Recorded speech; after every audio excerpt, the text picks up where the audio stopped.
Welcome to We Are Everyone, a video and podcast series powered by Pivotal Moments, and we focus on the intersection of mental wellness in the workforce. We bring together young professionals and mindful executive mentors to bridge the generational gap and bring to the surface conversations about the importance of mental wellness and how to overcome career tradition challenges. Mental wellness is paramount. Join us. Welcome to We Are Everyone. I'm your host, Jen Sherman, and we are back in the virtual studio for this episode. We have two very special guests today. All our guests are special, but these two are even extra special.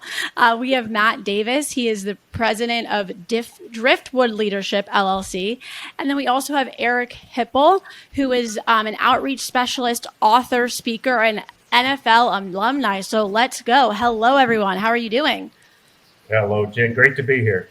Great to have you both. Very happy to be here. Yes. Very good. Thank you. Of course. So I always like to start by having our guests introduce themselves. So can you tell us a little bit about yourselves and your backgrounds? Does Matt want to start or Eric? Sure, I'll start, Jen, because Eric has a much better background, more interesting than me. I grew up in Michigan, and I'm still living in Michigan today. I currently live right next to Lake Michigan in a small community called Bay Harbor. I went to the University of Michigan and Michigan State, Jen, so I'm a little confused and get a little challenged in the state of Michigan. So that's a whole nother story Yes. talk about. Coming out of college, I thought I was going to be a broadcaster like you, but I went into corporate America, and I spent 32 years in a corporation world, living around the world in various leadership positions. I retired 2 years ago from corporate America, started my own company, as you mentioned. It's called Driftwood Leadership, and I focus mainly on inspirational leadership for individuals and for organizations, and also leadership strategies. And in my passion, which we'll get into today, I really look at the whole area of mental wellness and mental fitness, which is how I met the wonderful Eric Hipple. Awesome. Well, the Michigan versus Michigan State, I would say, is a whole other debacle, as I'm now a Big Tenner who went to Maryland. So we can save that for another podcast. But thank you so much. What a great introduction. Eric, do you want to introduce yourself and give a little background? Sure. And first of all, just so you know that Matt and I are pretty competitive. he takes the cake, and so he's more competitive than I am. I thought I was competitive, but that's a good thing, because that's actually what his leadership, that's what it takes to get to that level. I myself, I guess my biggest identity has been as a football player. I played 10 years in the NFL with the Detroit Lions as a quarterback, and I grew up in Southern California. Had one scholarship offer, which was to Utah State University. So I took it and went there and became a 4-year starter there, and then was drafted by the Detroit Lions as the first pick in the 4th round, and I had a huge debut start on a Monday Night Football my second year in the league, and it kind of took off from there. Successful, loved playing the game. Started getting beat up, a little bit injured towards the end, and then comes this transitional piece. And so I went through that, when you get cut or you retire or released or they don't want you anymore, there's a whole bunch of ways to look at it. And that kind of threw me into the mental health field to a certain degree, but a family tragedy kind of threw me in it for good, which was, and started getting involved in suicide prevention. And of course, the last maybe 25 years or so, I've been involved in mental health, mental fitness, transitional training, and stress prevention. So worked with military, worked with former athletes, worked with corporate, and just an array of hard to reach populations. Yeah, I mean, I think, in regards to 25 years of focusing on mental health, is so important because, now we're really kind of talking about it, I feel like, as a nation, but it's been around for so long. So it's so great. I'm really excited to share your story just with the audience, because I think it's particularly coming from major institutions, right? So, having the NFL, the corporate realm, where when it was, people didn't really talk about mental health in larger institutions. So I think now people are focusing on that. But speaking of which, The fact that both of you came from major institutions, how did you transition from that into, more of the consulting entrepreneurial work that you each do now? And then how did those fields impact the work that you're doing now? Well, for me, Jen, I think that it wasn't that big of a stretch of a transition. The way that Eric and I met was actually through business contact. I actually hired Eric to come speak to the company I was working with. And you look at the business world today, I'm sure you hear this a lot. There's a lot of stress in the world. So as I look at what I saw in corporate America and the way people were dealing with mental wellness, and also look at the athletic world or the military world, we're seeing that there's a lot of issues when it comes to mental wellness that also impacts your physical wellness. So that's how Eric and I met. So the transition coming from big corporation into looking at how people can deal with mental fitness was not that big of a transition because I saw it repeatedly. And in fact, I faced it as I worked for 30 years in corporate America and dealt with some of those mental fitness challenges myself. How about you, Eric? Well, I probably didn't handle it as well as Matt did. So, and I say that because when I left football, I was 32 years old. I'd been putting a uniform on as a football player since I was 9 years old. And it came a pretty dramatic change, loss of identity. I didn't really know who I was. And so that loss, kind of the loss of the support system, loss of income at the same time, loss in some of the relationships that you gain along the way. So you can't go back in and be in the locker room anymore. So there's a lot of transitional stuff that happened that has a lot of loss and grief that are kind of attached to it, but you don't really recognize that's what's going on. So through that transition, I went into business. I started an insurance agency that actually did actually quite well. I was making really good money. And then about 6 years into it, though, I think that loss of identity kind of caught up to me, and I didn't really know who I was and started struggling. And I guess you could say probably about every classical symptom of depression kind of set in. And you go back into my family history, there's some there that even though we never discussed it, so I didn't really know what was going on with me. And crashed and burned to a certain degree. Ended up jumping out of a car that was going 75 miles an hour. My wife was driving. It seems like really impulsive, but at the time, it was it had been bothering me for a while. Not feeling like I can compete anymore or keep up, and I just didn't know who I was. So that was that part of the transition. But so didn't do all that very well. But into the mental health field, I took more of a different approach, and it's after a family tragedy that I was faced to deal with this stuff, and that became more of a transition into a transformation. So now that shift actually bloomed. So as I moved through that I started working with the University of Michigan, one of the schools that Matt went to, depression center in the mental health field, and started getting educated, started getting some therapy for myself, which really started pouring myself into it. They hired me as an outreach coordinator to try and build programs for hard to reach populations. And for me, that a lot of those were men oriented, for male dominated, professions, and certainly executives, at the time, kind of falls into that category, male, pretty much male dominated at certain levels, but certainly in football, professional athletes, and then military. And then it kind of got to the spot where, instead of doing, highlighting just on suicide prevention and depression awareness when things go wrong, or the mental illness aspect of stuff, started going into the mental health, mental wellness, mental fitness side of stuff. What can we do to be upstream and learn about, the things that do affect us, and have a little bit more emotional regulation over how we behave, what we say, what we do, how we act, and really how we approach things in our perspective, and what core belief systems that we're dealing with, how we view the world, and make a change in that, so we can be a little bit more resilient going into problems, and not wait until things have gone completely, wheels have come off. Yeah, and thank you for sharing that, Eric and Matt, because I think one of the biggest things is being proactive. Just like we're proactive, we exercise, right? And we try to be able to take care of our bodies so we can, live and be healthy for a long time. It's the same thing with our mental health, where, emotions and stress and things that you suppress actually then can turn into various diseases, and getting ahead of those feelings and talking about them is so important. So, that I love to kind of hear that that's the type of kind of work that more and more people are getting into. But that kind of segues into a great other topic around something we talk about a lot at Pivotal Moments is mental fitness and being aware of the importance of mental strength. So, what do you think of when you hear the term mental fitness?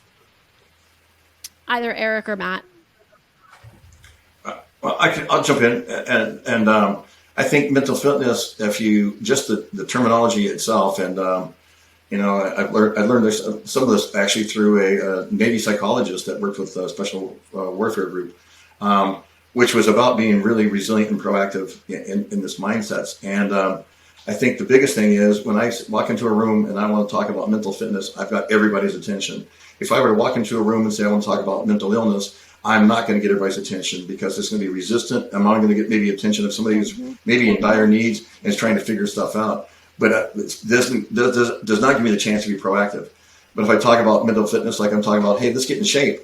Okay, well, yeah, I can get a little bit better shape. Even if I'm doing pretty well, I can do a little bit more.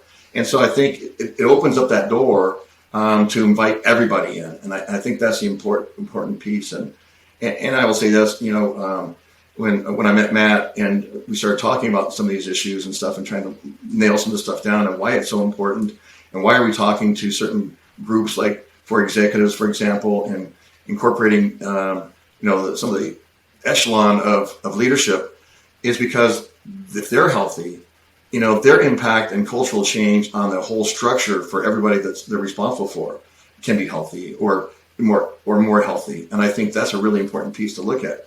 So it's culturally setting examples as well.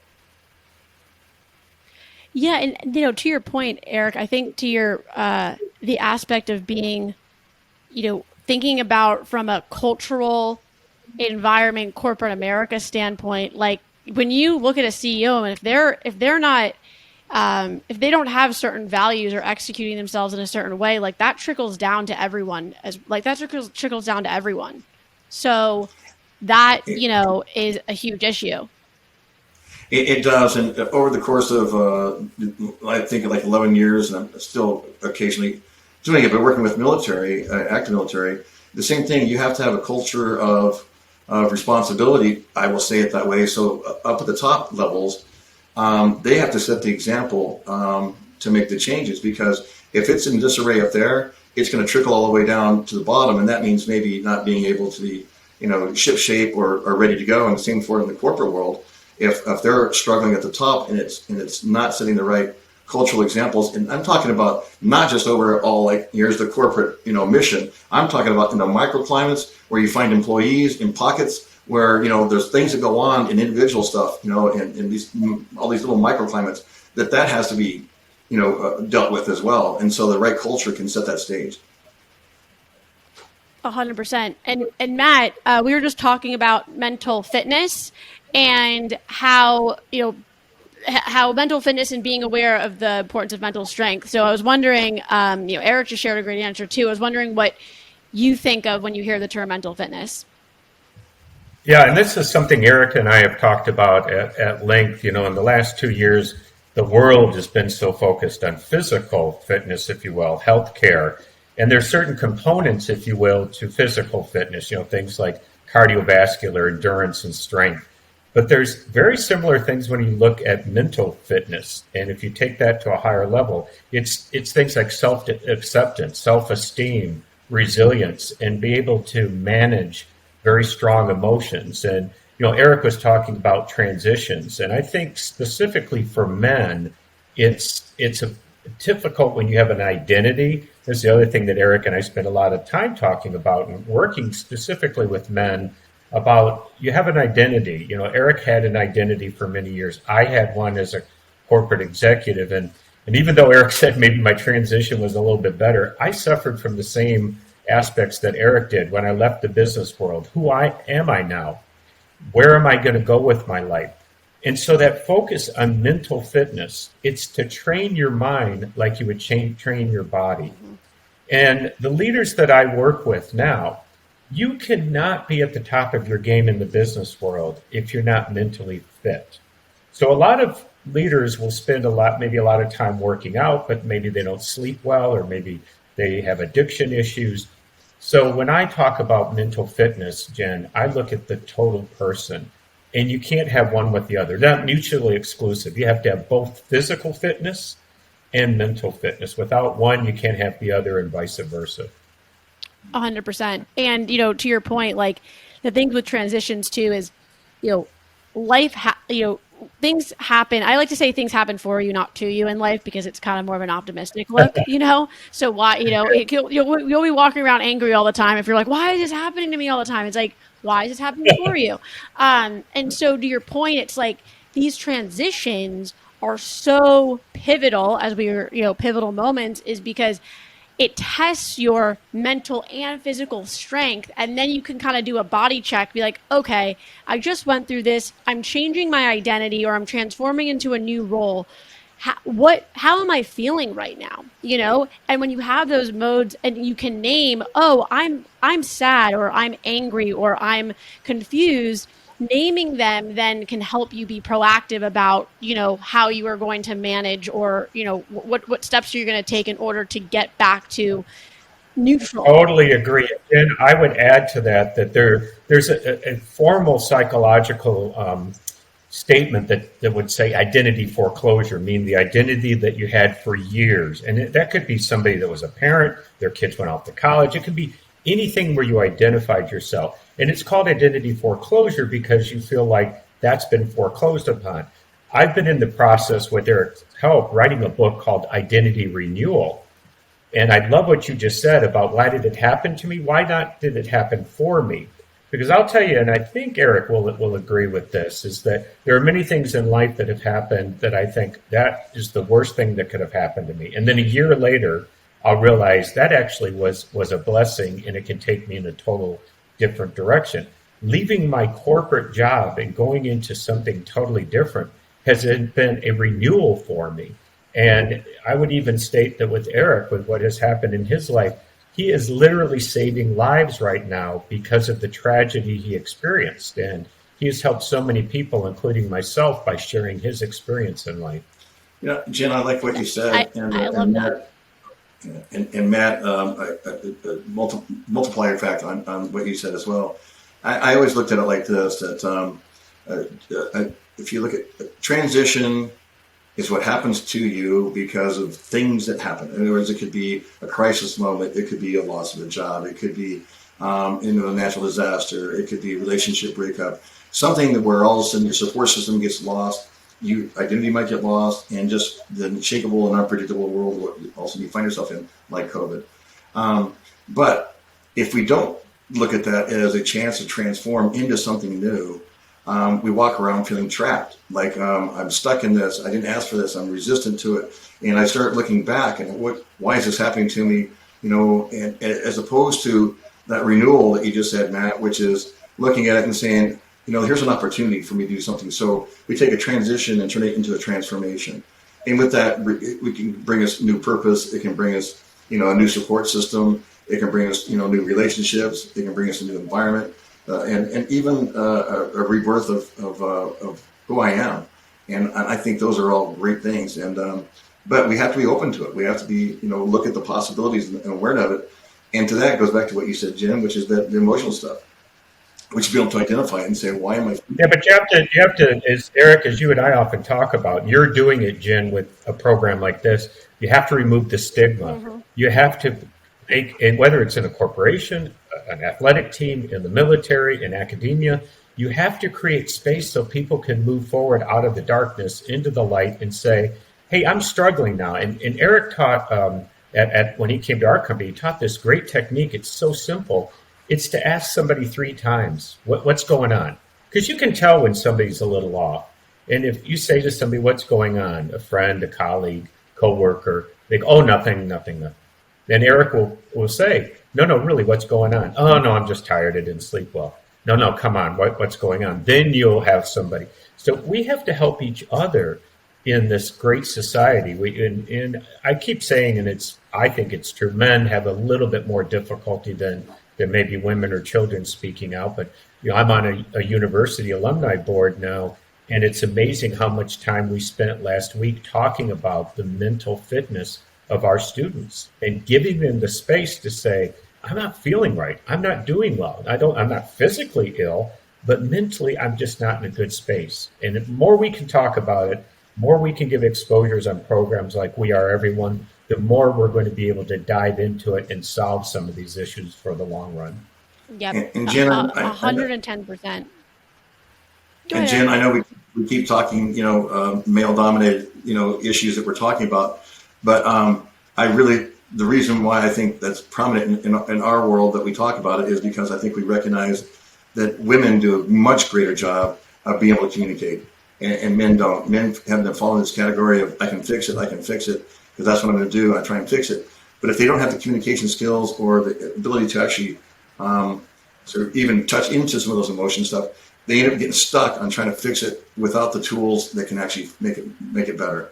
And so that's pretty much where we're at. I think women do a much better job of being able to communicate and be able to reach into some of those emotional states and be able to confront them and discuss them.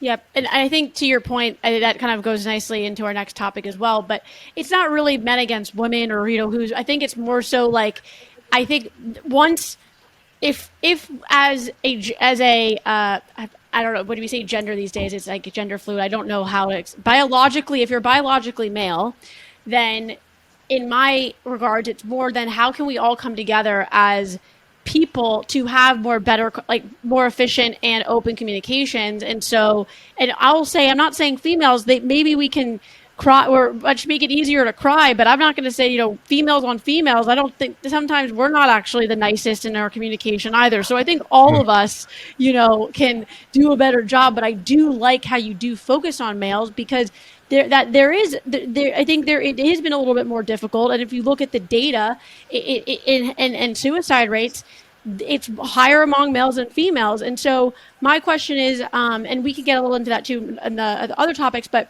how does mental fitness play into your work in leadership and advocacy? Matt, can you talk specifically about your work with Saratoga Warhorse and how it ties in the discussion around mental fitness? And then Eric, can you speak to your work with the Center for Neurological Studies Foundation and the Mental Health of Western Michigan Foundation? Sure, I'll kick it off because Eric and I actually, when we first met, we started out in an organization called After the Impact Fund, which because of COVID has been kind of put on pause, but it's still out there. And I would encourage your listeners and viewers to take a look at it. And that's helping former athletes and former military veterans get the help they need and get the funding. The organization that you mentioned that I'm on the board of now is called Saratoga Warhorse.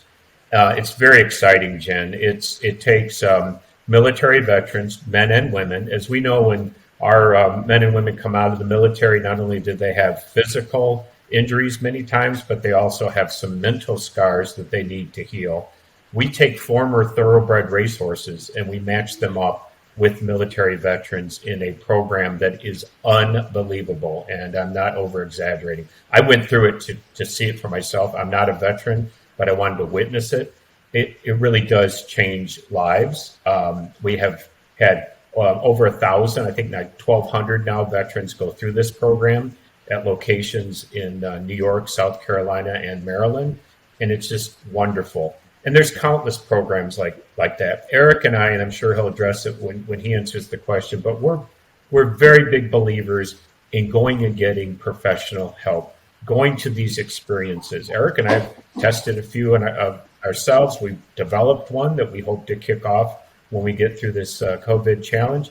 But it's back to what you said, Jen, is we've got to get the stigma gone, but then we got to get people to take action and not feel like it's a weakness. It's a strength if you move into this space. So in my current work in advocacy and also in leadership, again, it's trying to make leaders better. It's just trying to make leaders feel like they can deal with the stress of everyday life, that they can move forward in a positive, healthy way, both physically and mentally. And so these organizations that I just mentioned are doing incredible work over time. And Eric is involved in many of them. So I'll let him talk about the couple that he's been involved in. Well, from a mental health standpoint of view, when working with transitional stuff with professional athletes, we actually did our research, and I was actually in the mental health looking at depression rates and what we can do, and at the time, about 15% of professional former NFL players were moderately to severely depressed, and so that became kind of a focus. But what I really picked up on, like we've been talking about, is this transitional piece. What is it that happens there that might kick off or make turn the gene on that also they start the depression gene or whatever you start feeling that way, right? Start getting into the mental health problems. But along the way, when all of a sudden the word coming down, the science started showing, on the concussion issues, and it became a big deal. I started seeing a lot of guys come forward with symptoms. Yeah, that's what's wrong. Yeah, I had concussions. But what it did, it knocked down the stigma for somebody to come forward with symptoms that might be depression symptoms, but also now they had something physical to tie it to. Yeah, it's a concussion. And what we found out was, a lot of guys are dealing with issues and stuff that aren't necessarily all head injury. Okay, a lot of it is mental health issues that just had the stigma involved and wouldn't come forward. And so Center for Neurological Study actually is working with brain injury, because one of the things we did find out that from the research we're doing right now, a study which has to do with hormones, pituitary dysfunction based on TBI stuff. And that, of course, in blast wave, like military, it can occur from concussion for players. The other side, though, which is I'm really, really happy to be part of, it's called Be Nice. So, nice, like, hey, be nice. But it's NICE, and so it stands for Notice, Invite, Challenge, and Empower. It's a school-based program in about 180 schools. Today's Show just did a segment on it 2 weeks ago. And what it does, it teaches, middle school and high school, the program is set for them, but it's their imagination, their creativity that develops how to reach out to their own population. And I love it, because we can give a portal, we can give, information, but it's actually their creativity. And I truly believe that there isn't much stigma when it comes to mental health in high school with high school goers. What the stigma is when it comes to trying to get help, because there's so many barriers in place to try and get help. And so I think that's where the stigma becomes, what do you do about it? But I think they're they're being creative, and I love it, because it's all empowering. And when you start talking about mental fitness and you start talking about, mental wellness and stuff, it's empowerment. It is, I have the ability and the choice to take care of myself and to look after myself. And if something's not right, then I can get help. And I think that's the piece, because one thing that ties us all together, no matter what, I don't care where we come from, race, creed, economics, men, women, gender, it doesn't matter. It's emotions that ties us together, and that's something we can identify with each other and appreciate with each other. Mm-hmm. Yep. I would completely agree with that, Eric. And that's why We Are Everyone is We Are Everyone, because it all ties to emotions. People experience sadness, happiness. I'll say something, I'm someone who's like so for professional help, not going necessarily on Instagram and like looking at people who say they're licensed professionals or say they're experts, like professional help, a licensed professional. And it's also like, I'm very open about my anxiety. I'm very open about all those things, because to your point, like the more that you can talk about it and like talk about your experience, you don't realize the impact you're making on people who can also come out and talk about how they're feeling.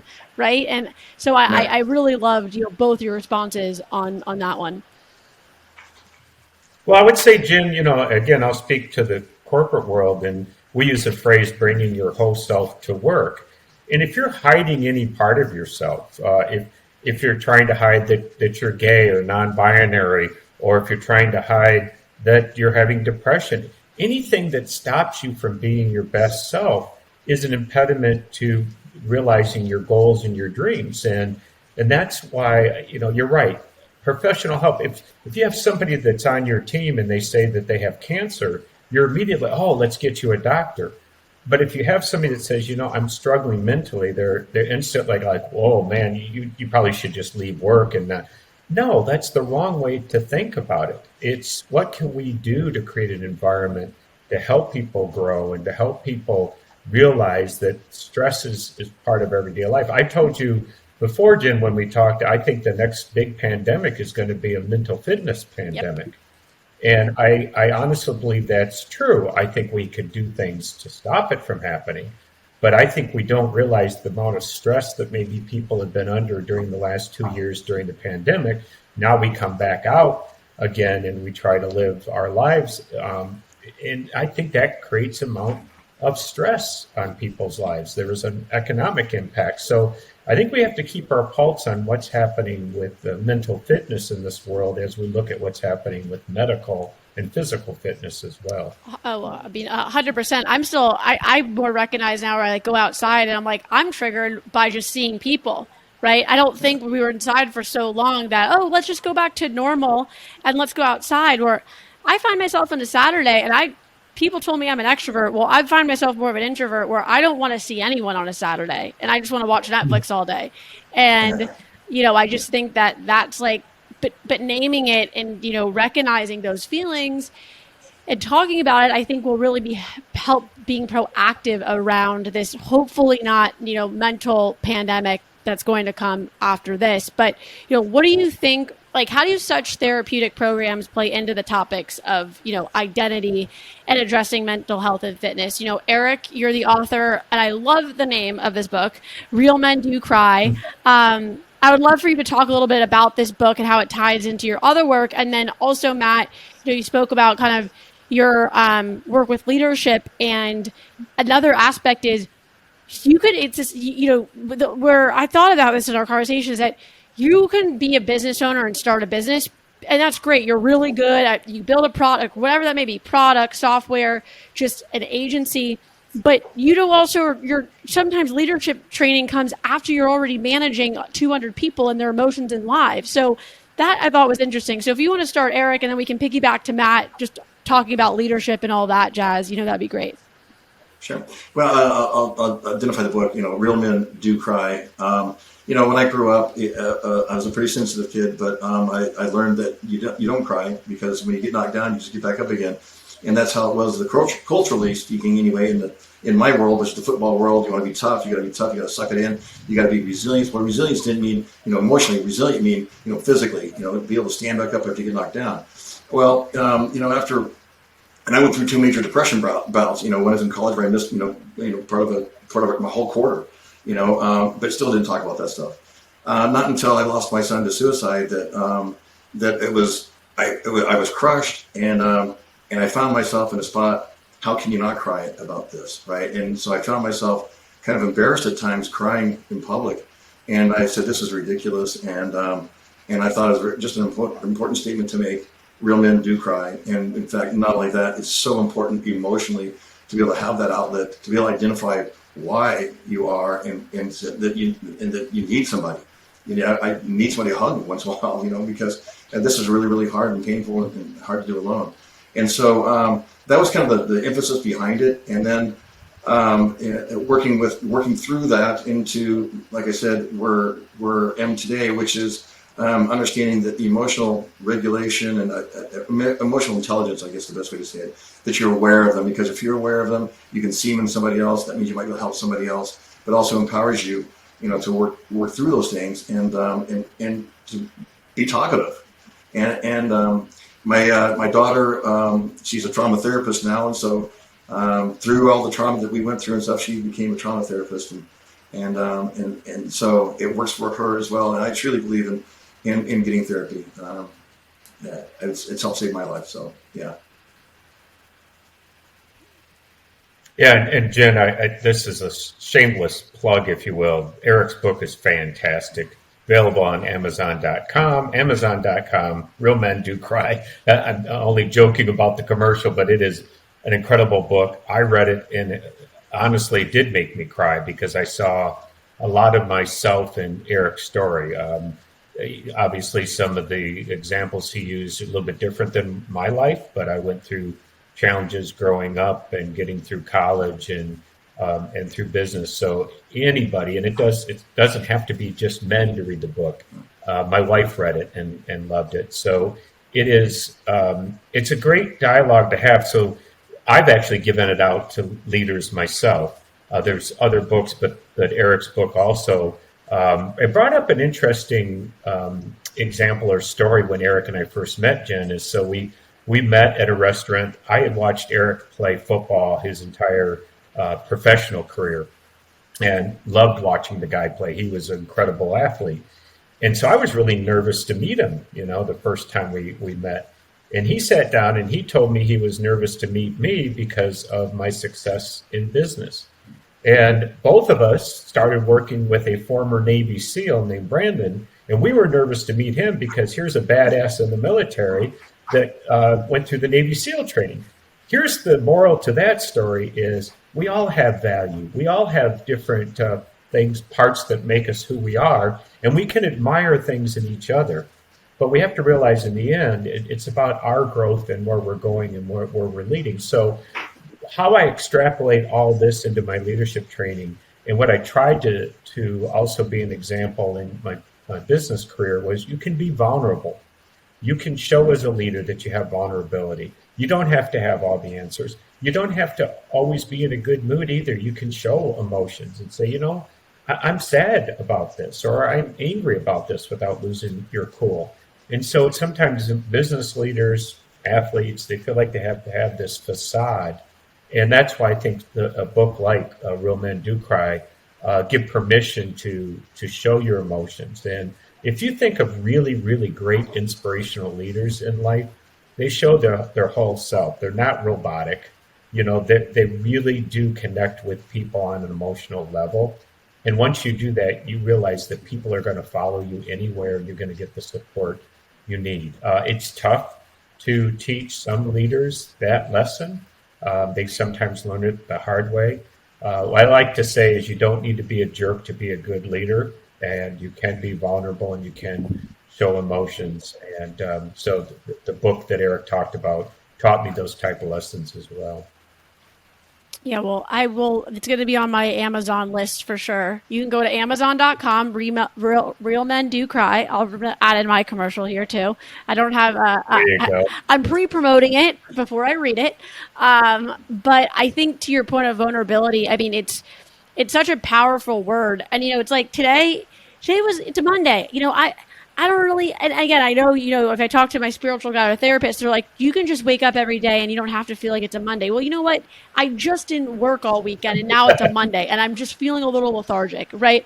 But naming it, getting through it, I mean, it's okay. Like, I think it's okay. And I think that you're respected more in the long run. It's like, people want to be best friends. When you have friends or family or colleagues, like you have to love all of them. And it's not just when they're happy-go-lucky. Sometimes people are going to be sad. So I think, it's a really great point that both of you have made. And I know we spoke a little bit, about this, and we all are advocates for therapy, but if someone who's kind of in the beginning of this journey, right, and it doesn't really feel comfortable, what would you suggest for those looking to tap into their own mental fitness, and what trajectory do you think this process really creates?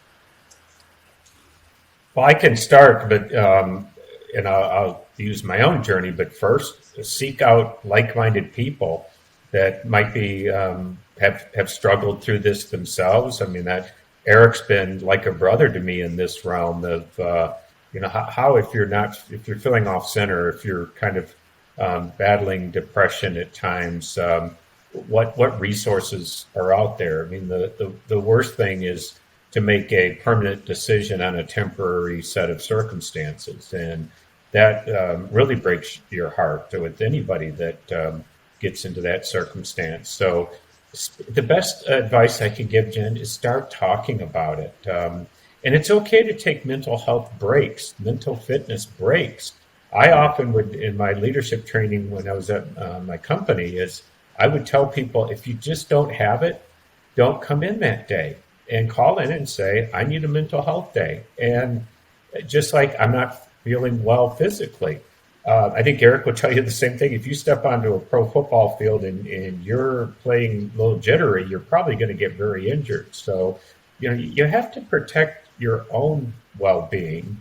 But I think the best way to take that step forward, I know, Jen, and you and I chatted about this on the phone, but that step into therapy is a big step. that step into professional. So maybe you start baby steps of finding a mentor, somebody you respect, talking through it. And then maybe it's finding a life coach. Maybe you go into that. Then maybe it's a medical doctor that looks at this whole realm of prescriptions or medications that may or may not help you. And I'm a big advocate also is that if you're going to go into that realm, do the DNA test so you know which medicine's going to help you, which doesn't help you. It's fabulous. I've coached a lot of people through it. Eric has as well. So you just got to take these baby steps if you don't feel like full-blown therapy is the right thing for you. But it helps. I think everyone ought to have a therapist sometime in their life. I agree. I really do. Right? Yeah. Eric, what do you think, brother? Well, two things. One is people ask, well, how does therapy work? How can you just talk to somebody? How can they fix you? They give you advice? No, they don't. What they're a sounding board that has studied, on these things that we get stuck on, our core belief system. Why do we view the world a certain way?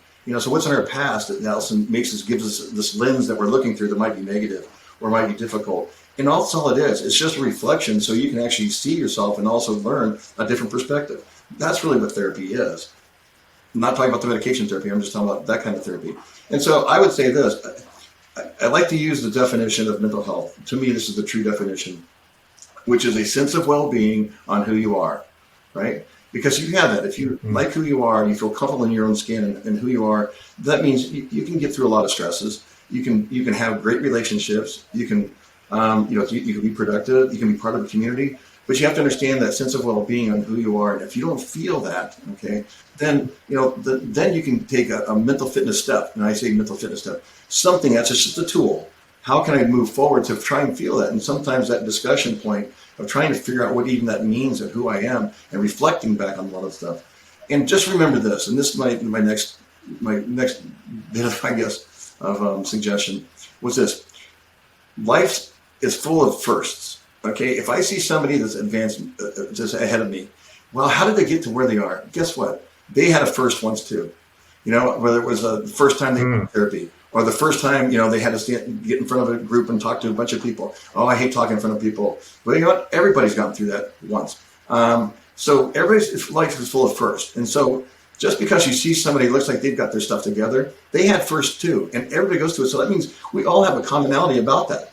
Yeah. We're all going through this journey together. It's just that we might be at different levels and stuff. And so reach out and don't be afraid to ask questions. Maybe you're first.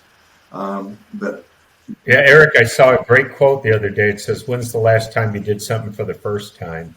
And I thought that was great. It's just going into taking a risk. And Jen, I think there's so many other things you can do that I really believe in that I've tried. Meditation really helps. Mindfulness, yoga, long walks, hikes, listening to classical music, playing chess. I mean, there's a whole list of activities. But it's not one size fits all. Therapy is certainly part of the mix, but anything that you can do that gives you a mental break to kind of slow down your mind and think about the emotions you're having is going to help that mental fitness. And I believe that if you just, as Eric said, if you just take that one step, do something for the first time, it will feel so good, and then you can take the next step and the next step. That reminds me. Being okay with that. I would say that reminds me. Simone Biles. That was the first time an athlete's ever done what she did. Yes. And it was the first, right? Okay, but look what she started for. Many others that can actually speak up for themselves now. I mean, so that's what I'm saying. Don't be afraid to be first, or because others have gone through that. That's how I feel. Yeah. Completely agree. I completely agree with that. I mean, I didn't do yoga for such the longest time because I was afraid. Because I didn't want to do that first one, and feel strange that people are going to look at me like, what's this Bill guy doing yoga here for? But it's great. It's really good. That reminds me, I just, as Eric noted, I went and spent some time with the Michigan State University football team this week. And they now have mandatory yoga classes. And I thought that was so cool. And there's two reasons.